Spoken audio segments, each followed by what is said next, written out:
Բարի երեկո, եթերում է մարդկային գործոնը։ Մենք ավելի քան 1 տարի է ինչ եթերում ենք։ Ուղիղ 2013 թվականի հունիսի 10-ն էր, երբ Armenia հեռուստաընկերության եթերում առաջին անգամ հեռարձակվեց մարդկային գործոն հաղորդումը։ Որդեգրելով մի կարևոր սկզբունք, որն է ոչ միայն բարձրաձայնել բոլոր խնդիրները, այլև համապատասխան մասնագետների օգնությամբ փորձել գտնել դրանց լուծումներ հենց այստեղ մեր տաղավարում, մենք պատկերացնել կամ երազել անգամ չէինք կարող, որ կկարողանանք հասնել անհնարինին։ Այն է գտնել շատ լուծումների պատասխաններ հենց այստեղ, անշուշտ մարդկային գործոնի շնորհիվ։ Հայաստանի Հանրապետությունում գործող հանրակրթական եւ ավագ դպրոցների անվտանգությունն ինչ մակարդակի է, որքան են մեր երեխաներն անվտանգ սեփական դպրոցի պատերից ներս։ Մարդկային գործոնի որոշակի ուսումնասիրությունից հետո պարզվեց, որ իրավիճակն այնքան էլ հուսադրող չէ։ Այժմ իմ ձեռքում գազային ատրճանակ է, օրինական, բոլոր փաստաթղթերով։ Մենք այս զենքով կմտնենք դպրոցներ եւ տեսնենք, թե մեզով կհարցնի թե ուր ենք մենք գնում եւ ինչ նպատակով։ Մեր տաղավարում համալրելով տիրող իրավիճակին պատասխանատու անձանց փորձեցինք հասկանալ, թե որոնք են պատճառները եւ ինչ ելքեր կան։ Հաղորդման եթերից ամիսներ անց ուրախությամբ արձանագրում ենք փոփոխությունները։ Ոստիկանության պետի հրամանով հանրապետության ավագ դպրոցներում մենք արդեն իսկ ունենք ոստիկանների 62 հաստիկ։ Մենք ունենք այսօր արձանագրված դեպքերի նվազում, որոնք լինում են դպրոցներում, եղել են դպրոցներում եւ դպրոցների շրջակայքում հարակից տարածքներում նվազում է արձանագրվել մարմնական վնասվածքների դեպքերի շուրջ 10 դեպքով։ Այս ոլորտում մենք նախապատրաստում ենք ոստիկանության պետի հրամանով վերապատրաստման դասընթացներ անցկացնենք մեր ոստիկանների համար, ինչպես նաեւ այն մանկավարժների համար, որոնք որ աշխատում են դպրոցում, դա կլինի համատեղ վերապատրաստման դասընթաց, դա է նախապատրաստվում եւ իհարկե նախապատրաստվում ենք մենք սեպտեմբերի 1-ին, ինչպես միշտ ամեն տարի կլինի մեր ոստիկանության ղեկավարության հրահանգացումը,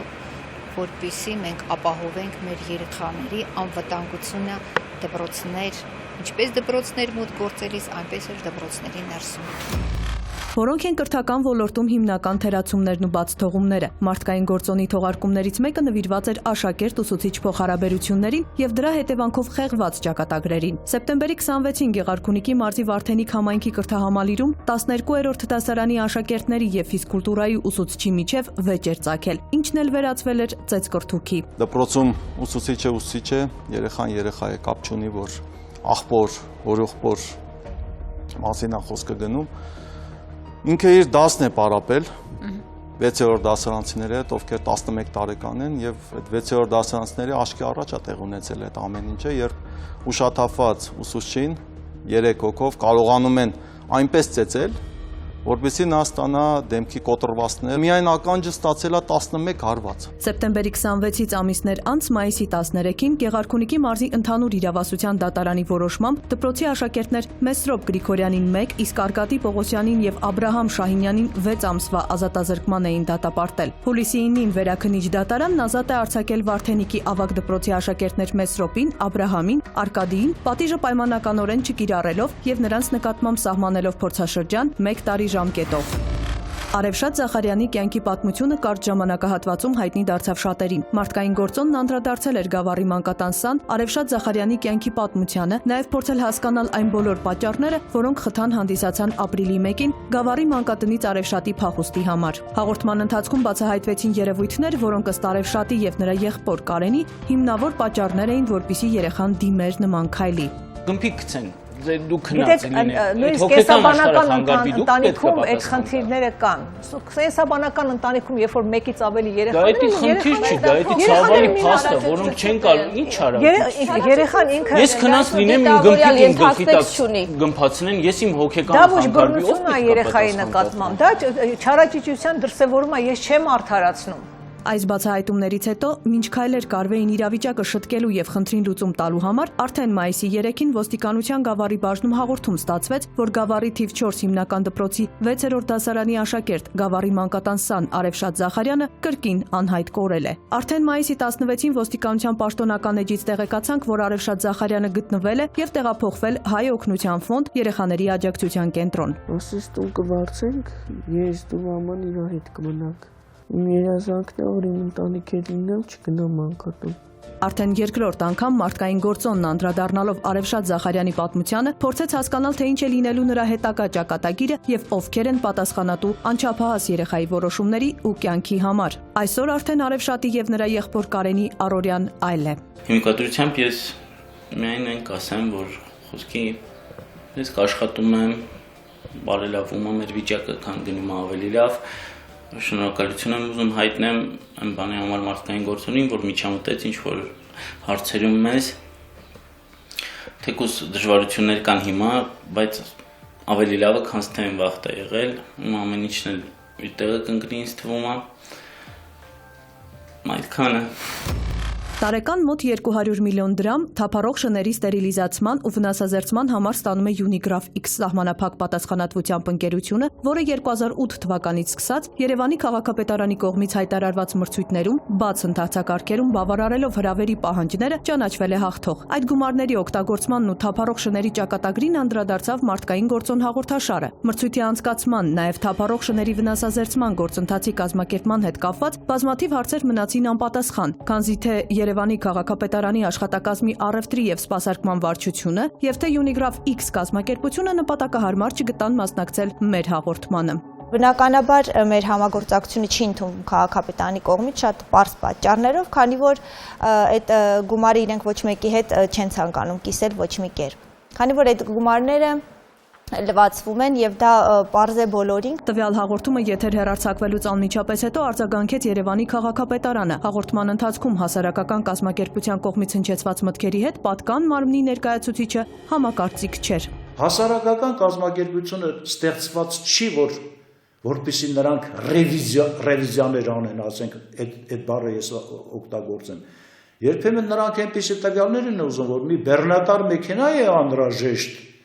2006 թվականից բոլոր հաշվետվությունը ներկայացրեք մեզ։ Իրենց թվում է, թե եթե կոչում է հասարակական կազմակերպության նախագահ, որը որ կարող է դառնալ 18 տարին լրացած Հայաստանի Հանրապետության ցանկացած քաղաքացի կարող է ստեղծել այդ կազմակերպություն, ինքը դառնալ հասարակական կազմակերպության նախագահ եւ վերահասկել ցանկացած բան, ցանկացած ոլորտի։ Կան շատ անելիքներ, սակայն մենք հնարավորինս անում ենք, որպեսզի իրոք քաղաքացիների բողոքները անպայման արագ արձագանք են տրվում Unigraph X կազմակերպության կողմից եւ որպեսզի ավելի ապահով լինի բնակիչների անվտանգությունը։ Կենդանիների մասին օրենքներ դեռևս չունենք, սակայն պարոն Հունանյանն ընդգծեց, որ արդեն կա Երևանի ավագանու որոշումը, որում մշակված են Երևան քաղաքի կենդանիներին պահելու եւ հաշվառելու կանոնները, նաեւ Երևանի քաղաքապետի որոշումը, ըստ որի ագրեսիվ շներին անհրաժեշտ է զբոսանքի հանել դնչկալով եւ կապով։ Մարդկային գործոն հաղորդաշարն անդրադարձել էր նաև դիահերձարանների խնդրին։ Գրեթե 10 տարի առաջ կառավարությունը լիցենզիաներ էր հատկացրել հիվանդանոցներին, ընդ որում եւ պետական եւ մասնավոր, որպիսի բացեն դիահերձարաններ։ Հաղորդման ընթացքում ներկայացվեցին Երևան քաղաքում արդեն լիցենզիա ստացած ու գործող դիահերձարանների սանիտարահիգիենիկ պայմանները, գնային քաղաքականությունն ու անօրինական գործունեությունը։ Սակայն բացի մայրաքաղաքում առկա խնդիրներից, մեր ուշադրությունից չվրիպեց նաև մարզերում տիրող իրավիճակը։ Պատկերացրեք, մոտ 20, հա, ասացիք դիահերձարաններ մարզերում, 25 Երևանում, մոտ 20 մարզերում, են էլ ոչ բոլոր, հա, անատոմիկներն ունեն դիահերձարաններ, ճիշտ է, օրգանապես կապված կառույցներ են, եկեք մտածենք 200,000-ից ավելի մարզում սպասարկում է մեկ դիահերձարան։ Շիրակի մարզում այս ոլորտում տարիներ շարունակ արկաթերությունները ոչ միայն բարձրաձայնվեցին, այլև այսօր կարծես թե սայլը տեղից շարժվել է եւ ունենք արդեն դրական տեղաշարժեր։ Նախ ասեմ, որ արդեն իսկ համապատասխան հողհատկացումն եղավ եւ սկսվել է շինարարությունը, այսինքն կառուցվում է ժամանակակից բոլոր չափորոշիչներին համապատասխան պատանատոմիկ, այսպես ասենք, որը ինձ թվում է շատ կարևոր էր մեր մարզի համար։ 50-ական թվականների վերջերին էր կառուցված եղել եւ առ այսօր որևէ մի կոնկրետ գործ այդ ուղղությամբ չէր կատարվել։ Սա հերթական անգամ եկավ վկայելու, որ իրոք այն խնդիրները, որոնք մեզ անում կան կարևորագույն, իսկ սա հրատապ լուծում պահանջող խնդիրներից մեկն էր այս ոլորտում եւ բոլորն էին մտահոգված այս հարցում, ինձ թվում է, եւ մեր բոլորիս համատեղ հետևողականության ջանքերով մենք կարողացանք շոշափելի արդյունքներ ունենալ եւ այսօրվա դրությամբ պետք է նշեմ, որ Շիրակի մարզում եւ մասնավորապես երկրորդ քաղաքում, Գյումրի քաղաքում մինչև այս տարվա ինձ թվում է վերջ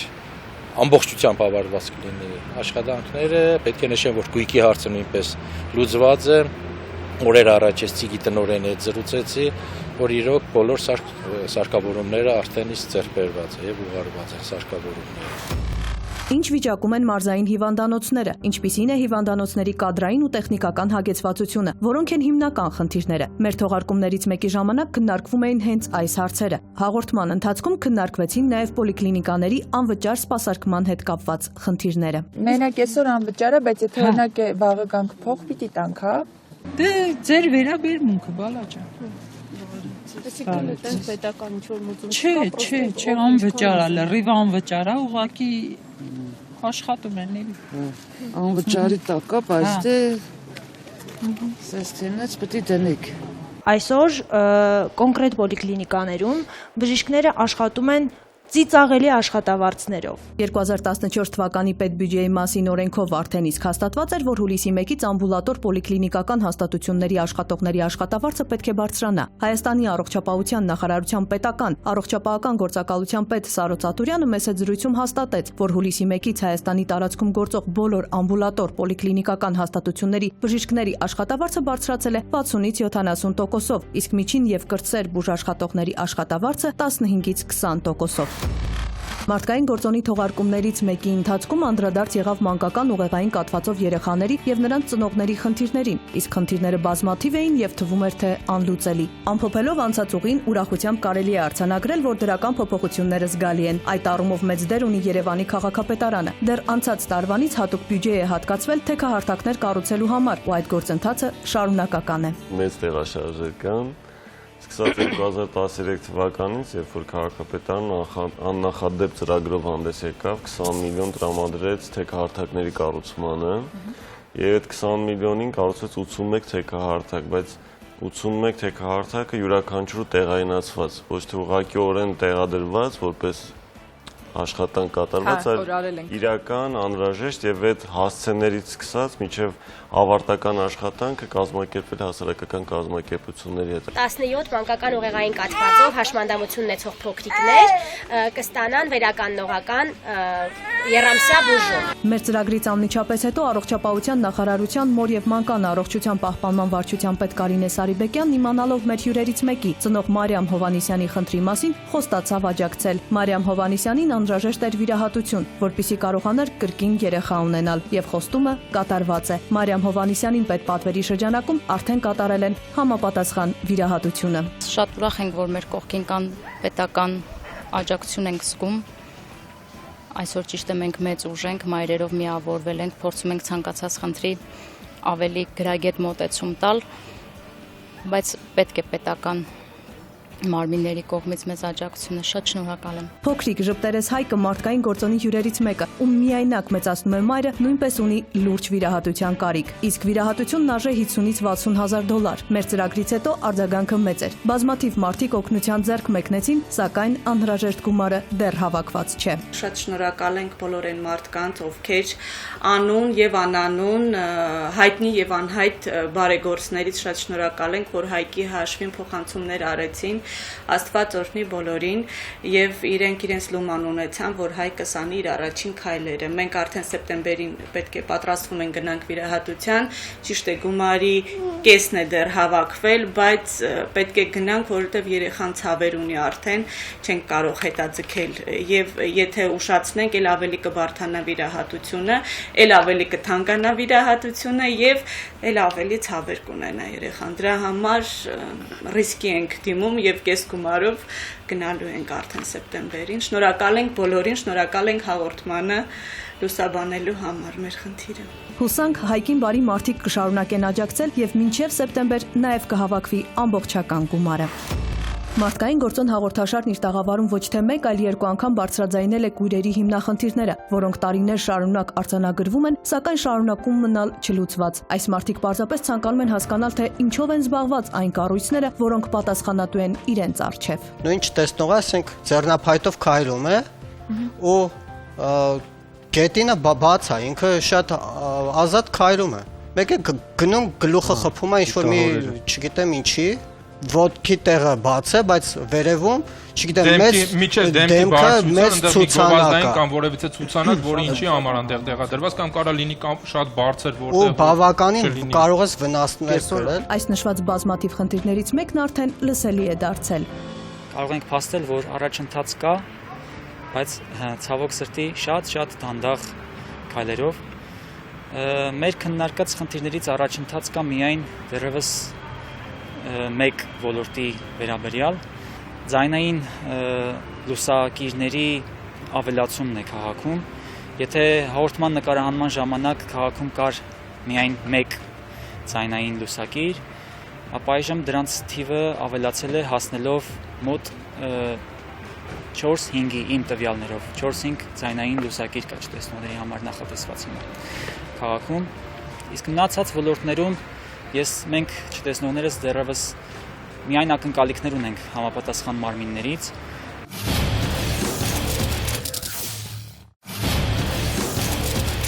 Մարդկային գործոնի մեր այս տարվա վերջին ամփոփիչ թողարկումն է եւ պետք է ուրախությամբ նշենք, որ մեր տաղավարում բազմաթիվ խնդիրները, որոնք բարձրաձայնվել են, այս կամ այն կերպ ստացել են իրենց լուծումները։ Մեր տաղավարում շատ են եղել մարդիկ, ովքեր անիրազեկության պատճառով տուժել են եւ ունեցել են անդառնալի կորուստներ։ Բարեբախտաբար դրանցից շատերին մենք կարողացել ենք տալ համապատասխան մասնագետների օգնությամբ լուծումներ։ Համագործակցելով Հայաստանի Հանրապետության Արդարադատության նախարարության հետ, իրավաբանների, փաստաբանների, ինչպես նաեւ համապատասխան մասնագետների օգնությամբ մենք մեր տաղավարում կարողացել ենք լուծել բազմաթիվ իրավական խնդիրներ։ Դրանք են աշխատանքային իրավունքի, սեփականաշնորհման իրավունքի, կտակի, ժառանգության, նվիրատվության, ինչպես նաև գույքային խնդիրներ։ Հուսով ենք, որ 21-րդ դարի իրազեկված լինելու այս կարևոր փաստարկը կլինի գործող եւ ի վերջո այսպիսի խնդիրների մենք առավել քիչ կառնչվենք եկող եթերաշրջանում։ Համեցեք։ Փոփոխություններ Ռուսաստանի Դաշնությունից ելքի եւ Ռուսաստանի Դաշնություն մուտքի մասին եւ Ռուսաստանի Դաշնությունում օտարերկրյա քաղաքացիների իրավական կարգավիճակի մասին դաշնային օրենքներում, որոնց համաձայն 2014 թվականի հունվարի 1-ից սկսած Ռուսաստան առանց վիզամուտքի իրավունք ունեցող պետությունների, այդ թվում Հայաստանի Հանրապետության քաղաքացիները կարող են Ռուսաստանի տարածքում մնալ 90 օր, յուրաքանչյուր 180 օրվա ընթացքում։ Ռուսաստանի Դաշնության օրենսդրության մեջ կատարված այս նորությունը խուճապ ու անհանգստություն առաջացրեց Հայաստանի Հանրապետությունում։ Հայաստանի Հանրապետության քաղաքացիներին հուզող շատ հարցեր առավել հստակ ներկայացնելու համար մարդկային գործոն հաղորդաշարն անդրադարձավ հենց այս խնդրին։ Если человек выехал 1 января в Россию, давайте разбирать на примерах. Он въехал в течение 7 дней, стал на миграционный учет. И 3 месяца ничего не делает. Вот он как будто гостит. Может, нелегально работает. Что угодно. То, закончив эти 90 дней, он обязан выехать из страны. Но если он в течение этих 7 дней стал на миграционный учет, подал заявление в Федеральную миграционную службу на получение патента или разрешения на работу, то никаких проблем нет. На срок действия патента и разрешения на работу он имеет право находиться в России без выезда. Օրեր առաջ Հայաստանի տարածքային կառավարման նախարարության միգրացիոն պետական ծառայության պետ Գագիկ Եգանյանը նշեց, որ Հայաստան-Ռուսաստան երկկողմ համաձայնագիր է նախատեսվում, որը կսահմանի առավել դյուրին պայմաններ Հայաստանի քաղաքացիների համար Ռուսաստանի Դաշնությունում։ Արդեն աշխատանքային կարգով համաձայնեցվել են տեքստերը, իսկ ռուսական կողմի հետ պայմանավորվածություն կա, ըստ որի Ռուսաստանի ներպետական օրենքները պետք է համապատասխան ընթացակարգերով համաձայնեցվեն, որից հետո նոր արդեն վերջնական համաձայնագիրը պատրաստ կլինի եւ կստորագրվի։ Ռուսաստանի միգրացիոն խստացումներից հետո Հայաստանի Հանրապետության շատ քաղաքացիներ օդանավի տոմսը գնելուց հետո միայն օդակայանում էին տեղեկանում, որ իրենց չի թույլատրվում մուտք գործել Ռուսաստանի տարածք։ Ուշադրություն, այժմ ներկայացնում ենք, թե ինչպես կարող եք ճշտել ձեր մուտքը Ռուսաստանի տարածք արգելված է, թե ոչ։ Ռուսաստանի Դաշնության միգրացիոն ծառայության կայքում կա օտարերկրացիների համար նախատեսված հատուկ անկետա, որում լրացնելով անձնական տվյալները կարելի է ճշտել քաղաքացու մուտքը Ռուսաստան արգելվում է, թե ոչ։ Օնլայն ծառայությունը պահանջում է լրացնել անուն ազգանուն անձնագրի տվյալներ, որից հետո Ռուսաստանի միգրացիոն ծառայության տվյալների բազայից ճշտում է օտարերկրացին մուտք թույլտվություն ունի, թե ոչ։ Մարդկային գործոն հաղորդումն այս ամիսների ընթացքում փորձեց մարդկանց իրազեկել իրենց իրավունքները, բարձրացնել իրավագիտակցությունը եւ այդպիսով կանխել շատ խնդիրներ։ Մարդկային գործոնն անդրադարձել է Հայաստանի Հանրապետության քաղաքացիական օրենսգրքի ժառանգության եւ կտակին վերաբերող հոդվածներին, իրավական հիմքերին, ընդունման կարգին, ժառանգների իրավունքներին, կտակի նոտարական վավերացմանը եւ շատ այլ իրազեկող տեղեկացնող առանցքային դրույթների։ Հաղորդման ընթացքում բարձրաձայնվել է քաղաքացի Հակոբ Հարությունյանի խնդիրը, վերջինս իր ընտանիքի հետ միասին կանգնած էր բնակարանից վտարվելու փաստի առաջ։ Իմ հերս կտակելա մի սենակը պիտի կտակի դա թորան վրա, փաստորեն ինքը մեծ մարդ հայել է, անգիտակից, պարկած, գրել է ամբողջ շենքը։ Էն էլ ստորագրել է ամբողջ շենքը։ 23 տարի անցել է, հիմա այդ կտակը ինքը օրինականացել է։ Ձեր թորը։ Թորը։ Եղբորս տղան էլի։ Ինչի մունքներով է հերթականացել, չգիտեմ։ Մեզի վտարում ատնից։ Օրեր անց սպասվում էր հերթական դատական նիստը, կայացվեց որոշում, որը կարծես թե սայլը տեղից շարժեց։ Վերաքննիչ դատարանը մասնակիորեն բավարարեց մեր հայցը, հայրիկիս ճանաչեց տան 1/2 մասը հատկացրեց, սակայն կտակը մնացել է օրինական ուժի մեջ։ Մենք դիմել ենք Հայաստանի Հանրապետության վճռաբեկ դատարան, որպեսզի կտակը ճանաչվի անվավեր, քանի որ պապան հենց ժառանգն է, որը ապրում է 63 տարի այդ հասցեում ու տան միակ ժառանգորդն է, իսկ կտակը օրինականացվել է 23 տարի անց։ Խնդիրը դեռևս ամբողջությամբ լուծում չի ստացել։ Կողմերի փոխադարձ համաձայնությունն ուշանում է, սակայն Հարությունյանների ընտանիքի անդամները վստահ են, որ դեռ արդար վճիռ կլսեն։ Շատ շնորհակալություն մարդկային գործոնից, միշտ եղել է հետևողական, միշտ հետևել է բոլոր դատական նիստերը։ Շատ շնորհակալ ենք ձեր օգնության եւ աջակցության համար։ Համատիրություններ, վճարվող գումարներ, աշխատանքներ, որ բնակիչների կարծիքով տեսանելի չէ։ Այս խնդիրը շատերին է հուզում, բարկացնում ու նյարդայնացնում։ Մեր տաղավարում բնակիչներն ու համատիրության ղեկավարները բարձրաձայնեցին իրենց դժգոհության պատճառները։ Քննարկվեց մի խնդիր, որը մեծ արձագանք ստացավ։ Ժամանակին եկան, ասեցին կառավարությունը դառնում է համատիրություն, ընդհանրապես վերանվանվում է։ Ոչ թե փոխվում է ինչ-որ բան, այսինքն վերածվեց մի կազմակերպության, որտեղ ոչ մի բան այսքան տարի չի արվել։ Հաղորդման ընթացքում փորձարվեց գործակցության եզրեր գտնել, հասկանալ ավելի արդյունավետ եւ տեսանելի աշխատելու մեխանիզմները։ Այսօր արդեն պատկերը փոխվել է։ Չէ, դե այնպես չէր, որ մենք հրաշքների էինք սպասում միանգամից, բայց մի քանի ամիս ընդամենը անցել ու փաստորեն առաջի մուտքը վերանորոգել են ու փառք Աստծո, հուսամ շարունակությունը կունենա։ Մեր հավաքարար ունենք, որ պատրաստական բակն ամակրում, շքամուտքերն ամակրում, գոհ ենք, փոփոխություններ կան։ Այն, որ աշխատանքներ կատարվում են, միանշանակ է, եւ այստեղ անհրաժեշտ է երկկողմանի վստահություն ու հավատ, որ բարեկարգումները լինեն շարունակական, վճարումներն առավել պարտաճանաչ։ Շնորհակալ եմ եւ ձեր հաղորդաշարից շատ շտապ արձագանքի համար, որը երբեք չէի մտածում։ Շնորհակալ եմ նաեւ մեր համատիրությունից, որ արդեն առաջի շքամուտքը փաստորեն վերանորոգված է, հուսամ կշարունակվի։ Յուրաքանչյուր նման հաղորդում միտված է միայն համակարգն առավել անթերի դարձնելու համար։ Գործատուների եւ աշխատողների իրավունքներ ու պարտականություններ, գործատու աշխատող հարաբերություններ, որքանով է պահպանվում գործատուների միությունների մասին Հայաստանի Հանրապետության օրենքը, որոնք են հիմնական խնդիրները, կարգավորման մեխանիզմները։ Սրանք հարցեր են, որ պատասխաններ գտան մարդկային գործոնի տաղավարում, նաեւ անդրադարձ եղավ աշխատանքային պայմանագրին, աշխատողների խախտված իրավունքների վերականգնման հիմքերին եւ մեխանիզմներին։ Հաղորդմանը մասնակցում էր Երևանի Արաբկիր Համալիր մարզաձևերի մանկապատանեկան մարզադպրոց ՀՕԱԿ-ի նախկին աշխատակից, Գեղարվեստական մարմնամարզության մարզիչ Հռիփսիմե Վելիկյանը, ում ազատել էին աշխատանքից եւ նա վստահ էր, որ աշխատանքից հեռացվել է անհիմն ու պատրաստ է պայքարել մինչեւ վերջ։ Մեկ ամսում 3 անհիմն նկատողություն տալով, առաջին նկատողությունը, որ աշխատանքի չեմ ներկայացել, որ ես ունեմ հակափաստարկ նման բան չի եղել, երկրորդը, որ իմ խմբերում անհամապատասխանություն կա, դա եւս իրականությանը չի համապատասխանում, եւ երրորդ նկատողությունը դա իբր ես չեմ մասնակցել ժողովին։ Մի քանի ամիս անց տրամադրությունն այլ է։ Այսօր արդեն տիկին Հռիփսիմեն ուրախ եւ հաղթանակած է, քանի որ նրա պայքարը զուր չի եղել։ Առաջին ատյանի դատարանում, Քանաքեռ եւ Արաբկիր Զեյթուն ընդհանուր իրավասության դատարանում գործը շահել եմ, այսինքն իմ հայցապահանջը բավարարվել է աշխատանքի վերականգնելու, գումարը բռնագանձելու մասին, վճիռը կայացրել է Արաբկիր Քանաքեռ վարչական շրջանների ընդհանուր իրավասության դատարանի դատավոր տիկին Հունանյանի կողմից։ Իմ առանձնահատուկ շնորհակալություն եմ ցանկանում հայտնել արդարացի եւ մարդկային առումով եւ իրավական առումով ճիշտ վճիռ կայացնելու համար Տիկին Հունանյանին։ Հաղորդումից հետո եղան բազմաթիվ արձագանքներ։ Նա վստահ էր, որ իր կողքին կան մարդիկ, ովքեր ուժ են տալիս շարունակելու պայքարը խախտված իրավունքների վերականգնման համար։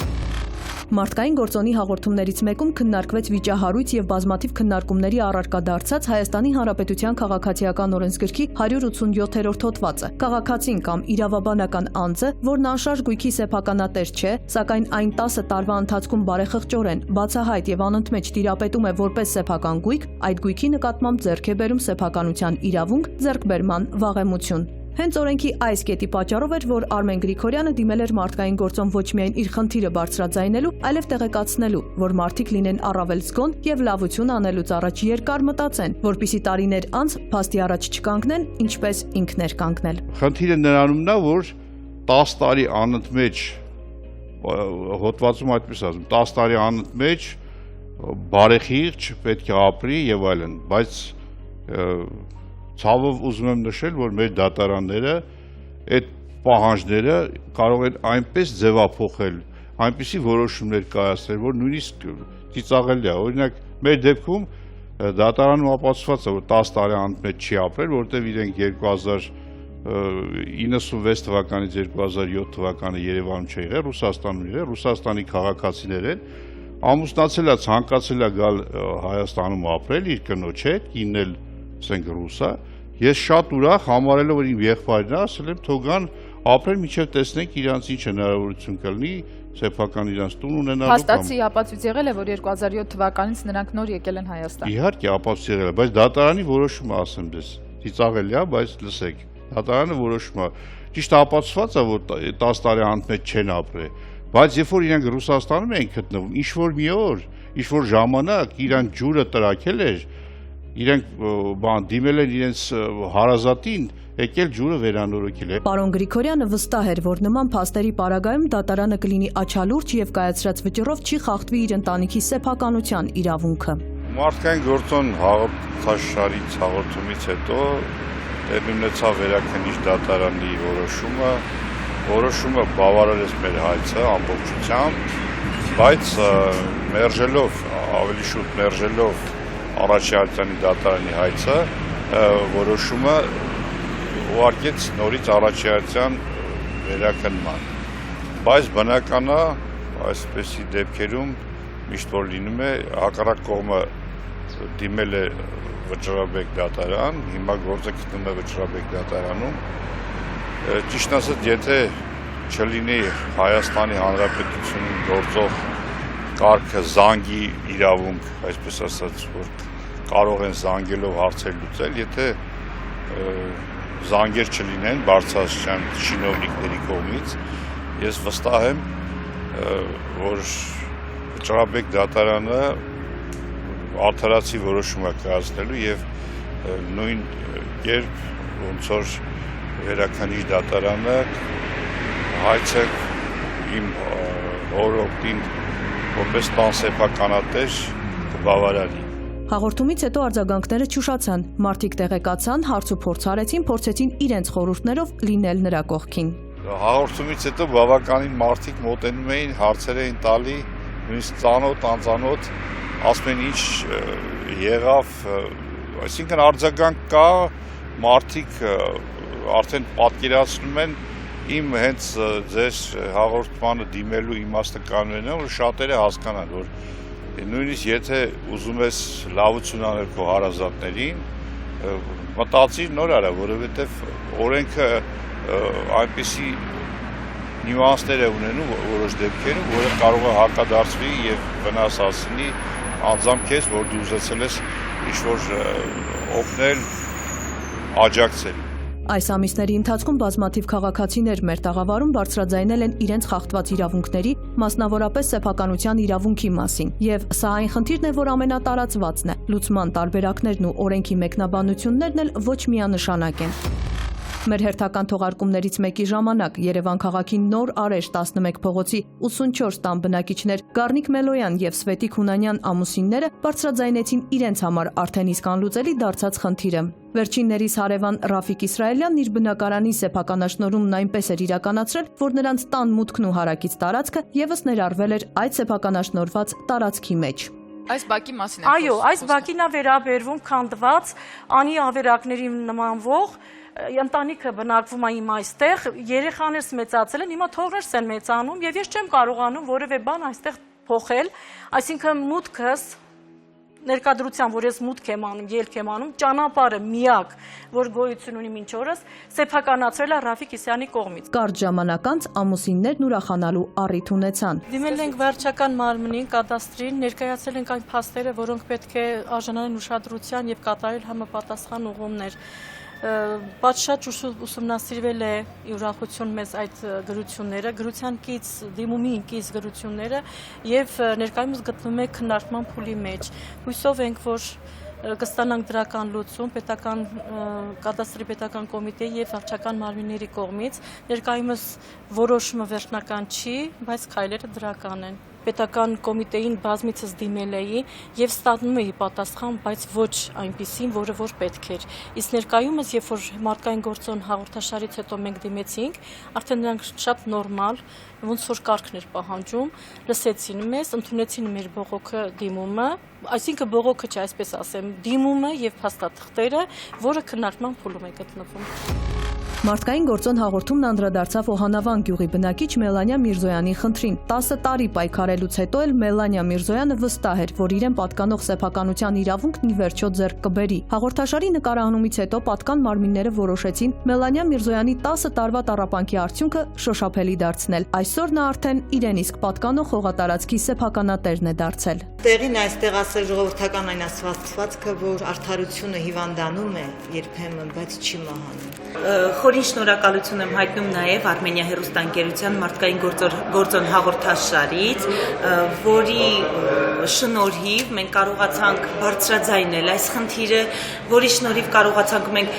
գիտակցել այն ուղղությունը, որը պետք է ընտրենք այս հարցի լուծման համար։ Այս հաղթանակն իրականություն դարձավ սրտացավ հարազատների եւ պարզապես կարեկից մարդկանց շնորհիվ, եւ այս ամենը եւս մեկ անգամ ապացուցում է, որ կարելի է հասնել արդարության, եթե իսկապես ցանկանում ես, իսկ բոլոր այն մարդիկ, ովքեր կարող էին շատ ավելի շուտ խնդրին լուծում տալ, այսուհետ լինեն առավել ուշադիր։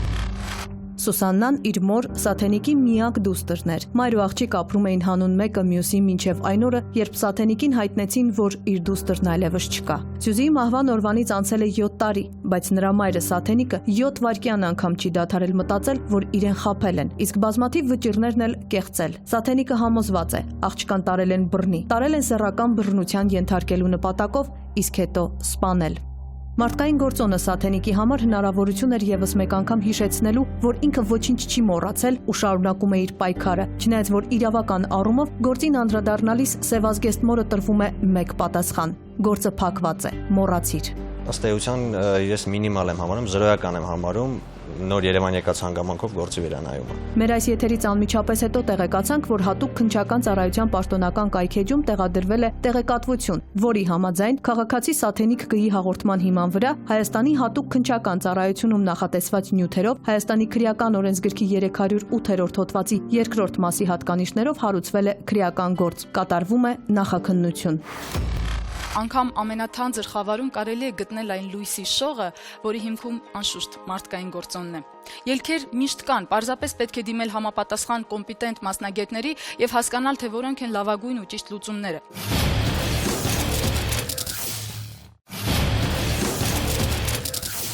Մարդկային գործոնն է եթերում, անցել է արդեն 1 տարի, ավելի քան 1 տարի, սա բավականին մեծ մի ժամանակահատված է ապրելու եւ պայքարելու համար, սակայն ոչ այդքան բավարար ժամանակահատված է, որպեսզի լուծվեն բոլոր խնդիրները։ Բայց միևնույն է, մենք ուրախությամբ կարող ենք փաստել, որ մեր առջև դրված բազմաթիվ խնդիրները այսօր կարողացան այս կամ այն կերպ լուծում ստանալ։ Եվ մենք այսօր երջանիկ ենք, որ կարողացել ենք գոնե ինչ-որ չափով այն բարձրաձայնած խնդիրները լուծելով մարդկանց պարգևել երջանկություն, պարգևել մի քիչ վաղվա օրվա նկատմամբ վստահություն, պարգևել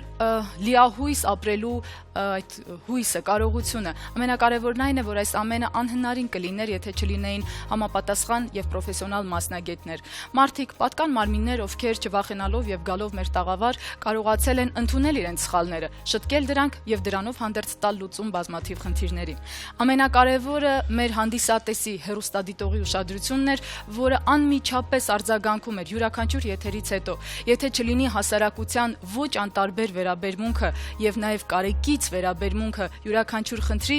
երբեք որևիցե հաղորդաշար չի կարողանա տալ այնպիսի արդյունք, ինչպիսին որ այսօր մենք ունենք մարդկային գործոնի եթերում։ Մենք շնորհակալ ենք բոլոր մարդկանց, ովքեր այս կամ այն կերպ նպաստել են մեր հաղորդաշարի շնորհիվ բարձրաձայնած խնդիրների լուծմանը։ Առանց ձեզ մեր աշխատանքը կլիներ ոչ այդքան արդյունավետ, կլիներ թերևս անօգուտ եւ ամենակարևոր կարծրատիպը, որն այսօր կարողացել ենք կոտրել, անտարբերության գոյությունն է։ Շնորհակալ ենք ձեզ, եթերում է մարդկային գործոն։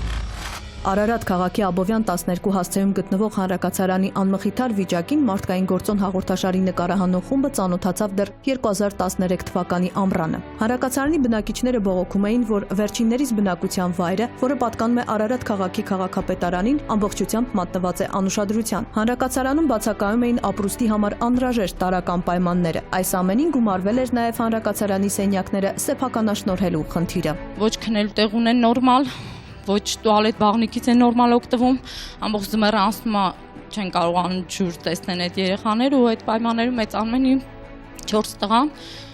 Մենք կարիքները վիելնելուց չենք անում, որ տեսնենք ինչա կատարում մինչև վերջ։ Հուսալքված բնակիչները մարդկային գործոն հաղորդաշարի տաղավարում տեղական ինքնակառավարման մարմինների ներկայացուցիչներից փորձեցին ստանալ այդպես էլ անպատասխան մնացած հարցերի լուծումները։ Եթերից ամիսներ անց Արարատ քաղաքի Աբովյան 12 հասցեում գտնվող հանրակացարանի ներկայիս ճակատագիրը ներկայացրեց Արարատ քաղաքի քաղաքապետ Հայկ Հայկյանը։ Հանրակացարանի հետ կապված հարցերն հարց են բարձրացնում կողմագծերի, դուք գիտեք, որ շատ դաժան ձմեռ եղավ այս տարի։ Մենք այդ ընթացքում վերանորոգել ենք կոյուղագծերը, ամբողջովին վերանորոգել ենք մի հատվածի կոյուղագծերը, մյուս հատվածի հետ կապված մասնավոր վերանորոգումներ արել ենք, այդ հարցը նույնպես փակված է։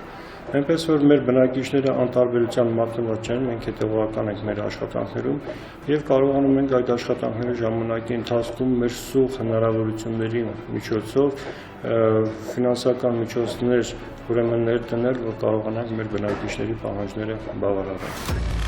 Արարատ քաղաքում իրենց բողոքի ձայնն էին բարձրացնում ոչ միայն Աբովյան 12 հասցեում գտնվող հանրակացարանի բնակիչները, այլև Զոդի բանավան անունը կրող թաղամասի արարատցիները։ Այս թաղամասում շենքերը վերածվել էին լողացող տիտանիկների, որոնք ամեն վայրկյան խորտակման վտանգի եզրին են։ Նոյեմբերի 5-ին ես դիմում գրեցի, ստորագրել տվեցի տարը։ Ձեր զոդեցիների ձեռ ընկելիք կրակ, բայց ինչի՞ թենգի կրակ, զոդեցիներով եք ապրում։ Այսօր զոդեցիները եւս ստացել են իրենց խնդրի լուծումը։ Մարդկային գործոն հաղորդաշարի կողմից այդ հարցերը, որ բարձրացվել էր,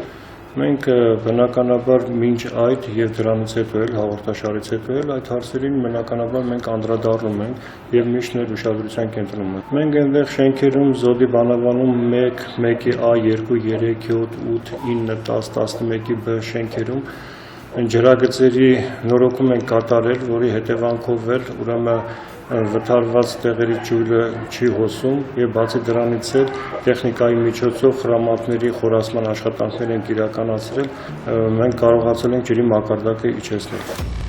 Մարդկային գործոն հաղորդաշարի խմբագրություն ստացվող բազմաթիվ զանգերից մեկը մեզ տարավ Արարատի մարզի Արարատ գյուղ։ Այս գյուղում գյուղացիներից տեղեկացանք, որ հոգեկան խնդիրներ ունեցող մայր ու աղջիկ միայնակ խնամում են 6 ամսական նորածնին, սարսափելի պայմաններում, ինչը մեծ անհանգստության պատճառ էր դարձել եւ գյուղացիների եւ տեղական ինքնակառավարման մարմինների մոտ։ Հասկանալու համար, թե արդյոք մայրն ու աղջիկն իսկապես ունեն հոգեկան խնդիրներ եւ արդյոք նորածին երեխայի կյանքը վտանգված է, որն էր ստեղծված իրավիճակից ելքը փորձեցինք գտնել արդեն մարդկային գործոնի տաղավարում։ Երբ մտանք սենյակը, ես տեսա, որ երեխայի ոտքերն իրար գալիս, այնինչ երեխան քնած չէր, երեխան կեղտոտած էր, ու ոչ թե դա նոր էր կեղտոտ է երեխան, երևի արդեն պատկերացրեք, որ կեղտի այդ բանը միջև մեշկի մասը սևացած էր։ Երեխայի խոսրեցի, երեխան ընդհանրապես ռեակցիա չտվեցինք, եթե իմ տաներ ինքը ռեակցիա էր տալիս երեխան, բնազդաբար մենակ նայեց ինձ երեխան աչքերից ու ձեռքերը դրեց աչքերին։ Այսօր արդեն թե գյուղապետարանի աշխատակիցները, թե գյուղացիները եւ թե մարզպետարանի աշխատակիցներն ուրախությամբ ու գոհունակությամբ են խոսում այս ընտանիքի մասին։ Հաղորդաշարից հետո մենք հրավիրեցինք հոգեբանին, պարոն Բեջանյանին, որը մեծ սիրով եկավ եւ աշխատեց ընտանիքի հետ, մոր հետ եւ մորական տատի Տիկին Ռոզայի հետ եւ Փառք Աստծո, մինչեւ օրս նման դեպքեր չեն կրկնվում, նրանց առողջական վիճակը բարելավվել է։ Երեխան հիմա բժշկական առողջական խնդիրներ չունի,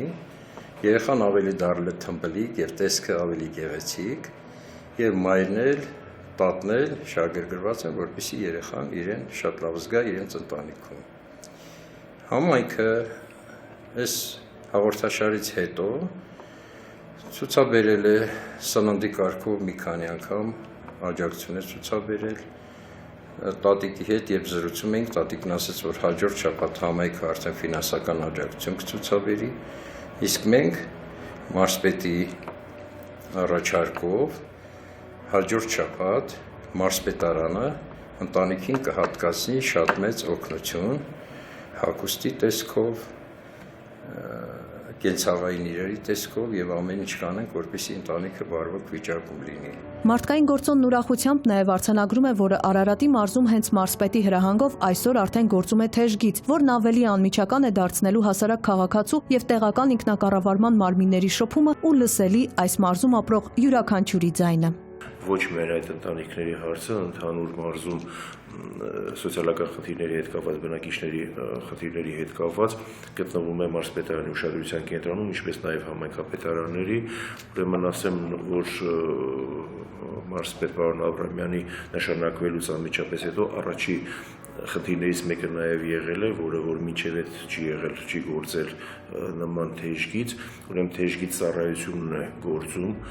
որը տեղադրված է հեռախոսահամարները բոլոր համայնքապետարաններում, բոլոր մարզպետարանի ենթակայության կառույցներում, լինի դա բժշկական ամբուլատորիա, լինի հիվանդանոցներ, նաև տեղադրված է մեր կայքեջում, մարզպետարանի պաշտոնական կայքեջում,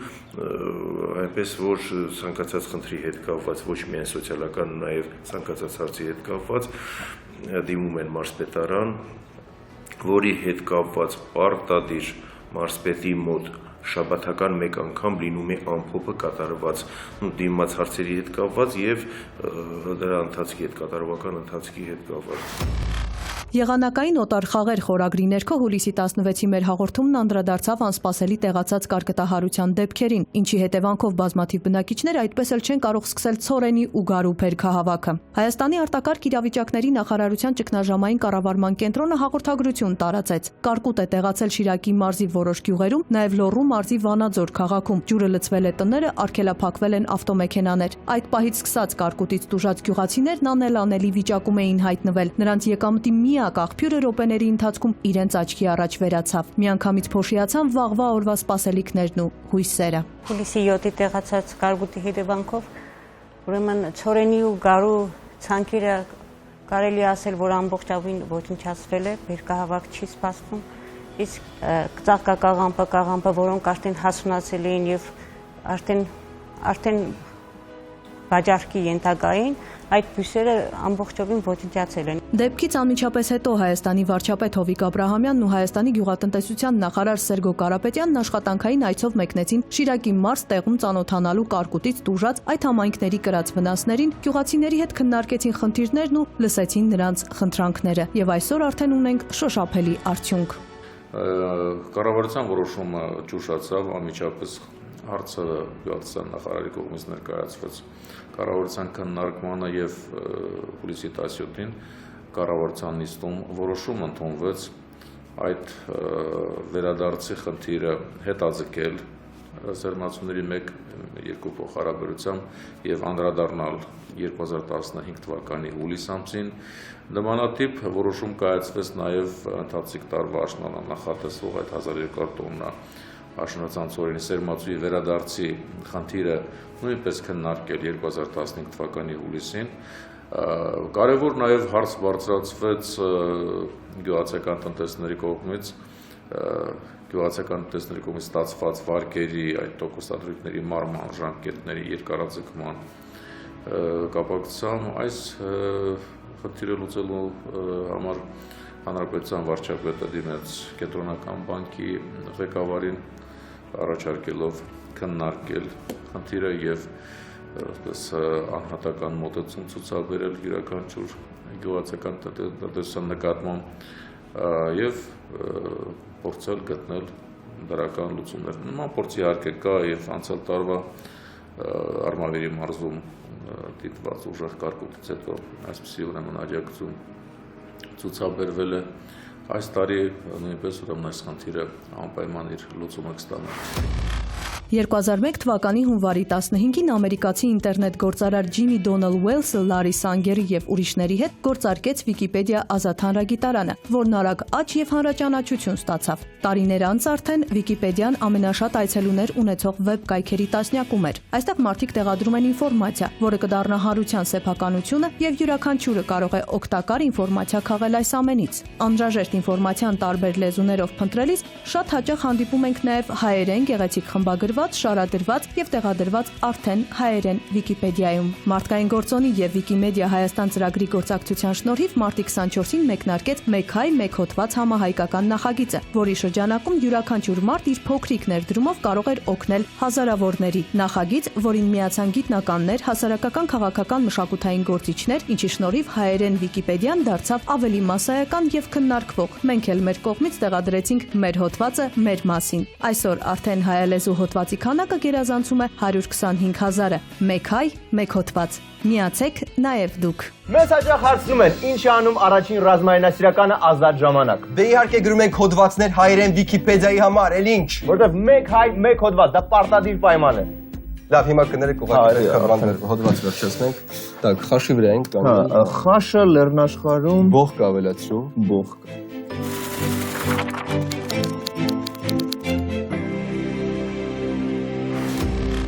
Հավատացեք, մենք սրտանց ուրախանում եւ ոգեվորվում ենք յուրաքանչյուրի ուրախությամբ։ Եթերում է մարդկային գործոնը։ Յուրաքանչյուր օր դուք լսել եք այս արտահայտությունը ինձնից եւ ինչ որտեղ տեսողական առումով կապել եք բոլոր մեր արած աշխատանքները ինձ հետ։ Բայց մարդկային գործոնի հիմնական շարժիչ ուժը այն ստեղծագործական խումբն է, որը անսպառ աշխատանքով է ներկայանում։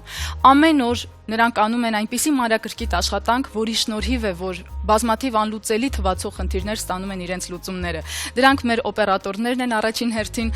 ինչու ոչ մեր հանդիսատեսը, որն ուշադրությամբ այստեղ նստում է, մեր խմբագրական անձնակազմը, երիտասարդ գեղեցկուհիները, մեր խմբագիրը, պրոդյուսերները, ռեժիսորները, հնչյունային օպերատորները, ես կարող եմ նշել նրանց անվերջ, որովհետև թիմը եւ մեր